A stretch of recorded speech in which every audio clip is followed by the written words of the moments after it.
Hello everyone, I'm Matt, joined by David and Ali here on Tube Noobs TV, and today we will be looking at Ubisoft's upcoming release, Tom Clancy's The Division. In this video we will be breaking down what you need to know about The Division, including gameplay, customization, RPG aspects, multiplayer, and how you'll play with your friends, as well as the basic story of the game. Let's get right to it then. So what is Tom Clancy The Division? The Division is described as an online immersive open world RPG shooter. And although it isn't specified as an MMO, it does take a lot of inspiration from that genre. I mean, you do have the ability to level up, customise your character, the idea of PvE coupled with PvP content, different classes, be it healer, damage or tank specialisations, and loot with helpful stats that are specific to different specs.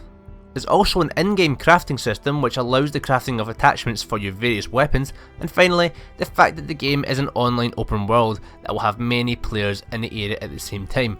All kinda ties it up to basically being an MMO. But not really though, because it doesn't say it is. Exploration and player progression are essential in the game.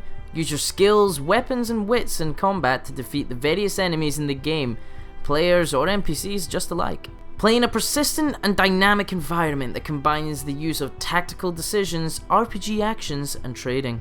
In the game you have the choice to team up with friends in co-op squadrons of up to 4 other players, where you can actually tactically specialise your unit with an optimal selection of a tank, healers and damage dealers. Or choose to go it on your own as a lone wolf. Let's get into the grit of the gameplay then. This is of course a survival shooter where you and your squad can cooperate to best tackle any situation. You can customise your playstyle by selecting talents and skills as you progress in level, to better improve your abilities or enhance your role within your squad. An example of a tank skill, for instance, is placing turrets which fire at enemies, grabbing their attention, which is pretty sweet. Now it seems so far that you can only have a select number of active skills, so these will be your turrets, healing grenades, shock charges and so on. And with the recently released videos, it seems that there are only 3 active skills allowed to the player at the time. But these skills are interchangeable, so you're not going to be stuck with only those 3 skills. Also, base building will be an important part of the game. We can assume that these bases are safe havens that you unlock in the world, where you'll have access to your armory, medical supplies, fast travel stations, crafting tables and so forth. Whether these bases are customizable for yourself or your squad remains to be seen, but that would be pretty awesome. I mean, even just a little bit of customization would make me happy. Especially if you and your mates can all see it and can therefore argue over, which kind of curtains do you want. The story of the game is an exciting one. We are special agents called The Division, and with the collapse of society we have been activated as a last resort to take back our cities and our lives. We live in a fragile and complex world in a web of interdependent systems we rely on every day, where more fails others follow, creating a deadly domino effect that can cripple society in days. A lethal weaponized virus was sent out on Black Friday into New York City that devastated our society, and with the army failing to clean it up, the Division has been sent in to do what they couldn't. Take back New York City. We know of 2 factions in the game so far that we will have to face. The first being the Cleaners. The Cleaners have been maddened by the virus, and in their attempt to rid New York of the virus, they see everything and everyone as an impurity and will attempt to purge the city in fire. Heh, well, that doesn't sound too Third Reichy at all, does it? Rikers are anarchists thriving in the chaos.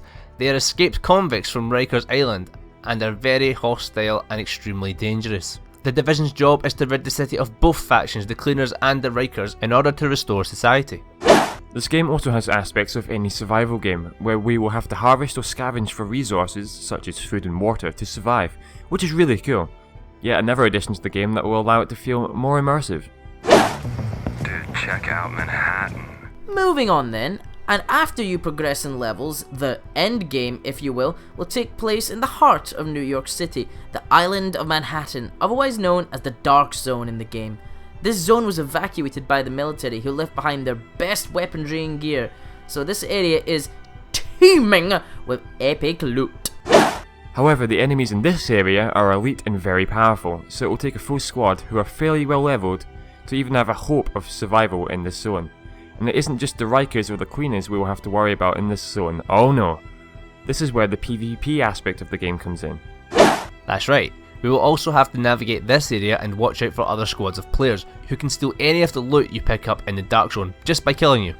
Will you make tentative alliances with other players in the zone, or will you and your douchebag squad turn into rogue agents and slaughter them all for their shiny loot? You can notice also that any loot you gain in the Dark Zone is not usable, at least at first. This is because it is contaminated by the virus. You therefore have to extract your loot via the chopper at the extraction location.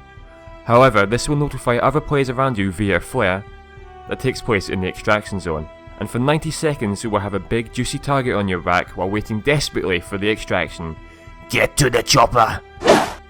What might defer you from going rogue, however, is if you eliminate an agent who isn't rogue, this will place a large bounty on your head so that if another agent kills you, they will be rewarded and not punished. So, loot hoarders beware. This has been the basic information for you guys regarding one of the most anticipated games this year, The Division. The game will be available on PC, PS4 and Xbox One in early March. If you guys like the first look of The Division, subscribe for more information as it comes along on the channel, and we'll be sure to show you any gameplay should and when we get it. Yeah, we're also going to be releasing our concerns on what we'd like to see in the game in a later video coming soon, as well as all you need to know about Tom Clancy's Wildlands, another game we're all really excited for, and our top 10 most anticipated games of this year. So look out for that, and until next time, we'll see you later! David's voicings for the Far Cry's. No, not the Far Cry's. The other one we're doing. Yes, that one. The Division, that's the one. Hello, Matt. Currently I'm doing the voice for, the Division, You've got a name here, I've no idea how you pronounce. You wrote it, but I still don't know it. What is it? Riker. Okay, thank you. Thank you for your time. Bye-bye. Take care now. Bye-bye. Granada for love! Take cover!